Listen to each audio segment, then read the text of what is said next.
How's it going, guys? I'm Aaron from PhoneDog.com, and yeah, you know what? I've been in London just for a few hours, and I haven't gotten much sleep. I've been on a plane for 12 hours, but I'm here, and I'm here at the Samsung event where they're showing off their latest smartphone, the Samsung Galaxy S3. So we saw, some rumors on the internet for the past couple of weeks, and it's come to fruition, and here is the device. And just to give you a rundown of the specs, it's a 8.55 millimeters thick, so a very thin device, and it's got a nice curve to it as well. It's packing a 4.8-inch Super AMOLED HD display at 720p. It's packing a 1.4 gigahertz quad-core Exynos processor. You can see the changes to TouchWiz as well. It's got a 2,100 milliamp hour battery, an 8-megapixel camera on the back with 1080p HD video recording, and a 1.9 megapixel front-facing camera that shoots video at 720p. So there are a lot of cool features that will go a little bit more in depth then later in the video. But first, I just want to give you kind of a quick walkthrough of the device itself here. So you can see some ice cream sandwich elements here with apps and widgets, but you're going to see a new version of TouchWiz as well. Now, they're not really branding it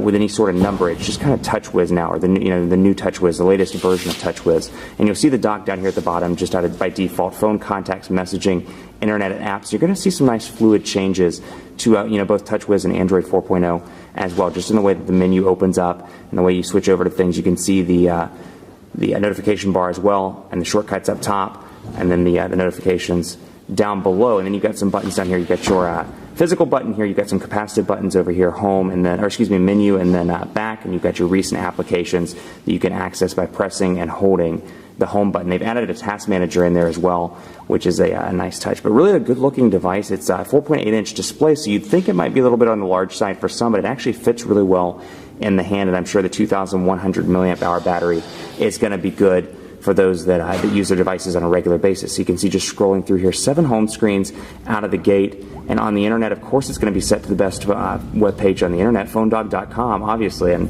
I may have cheated and set it to that before I started the video. So my apologies for my bad jokes. But you can see portrait to landscape transitions are nice and fast here. And you got a beautiful display. And like I say all the time, the camera's really not doing it justice. Gorgeous display here. And again, 4.8 inches, although it fits really well in the hand. And just to give you a comparison to another device in terms of size, there's the Apple iPhone 4S that you can see. So it's a little bit longer, but not nothing too major. So it's got a lot of cool features, which we'll go over in just a bit. But you can see here, just to give you a quick rundown, the dialer application, and then you can see messaging here as well, and see what it looks like. So some minor changes here as a result of ice cream sandwich. And just to take you really quickly through the settings, and you can see some of the stuff that comes out of the box: All Share Play, Chat On, Dropbox, Flipboard, Game Hub, Internet Radio, Keys Air, and then scrolling through Google Plus support, obviously with Messenger and Google Plus integration.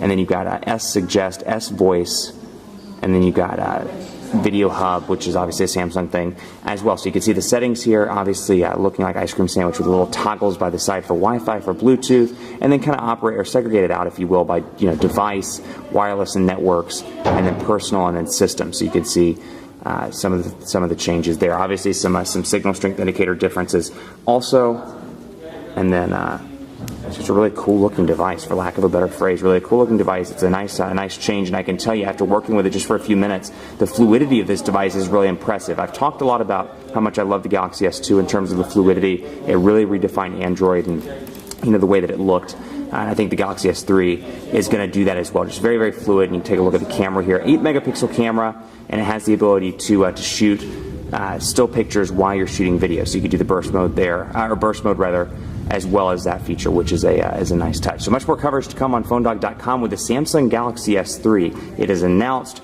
it is on its way, and we'll have more coverage in the coming weeks and the coming months on PhoneDog.com. Be sure to like us on Facebook, Facebook.com/PhoneDog. Hit us up on Google Plus as well at gplus.to/PhoneDog, and follow me on Twitter and let me know what you think of the newest Galaxy at PhoneDog_Aaron, and on Facebook at Facebook.com/PhoneDogAB. Let's take a look at some widgets before we sign off and see. Looks like we got some nice new widgets here. You can add the alarm, and you can change around the sizes of the widget, and more. Lots of cool features, but much more to come on the site. Thanks so much for watching. As always, we'll see you next time.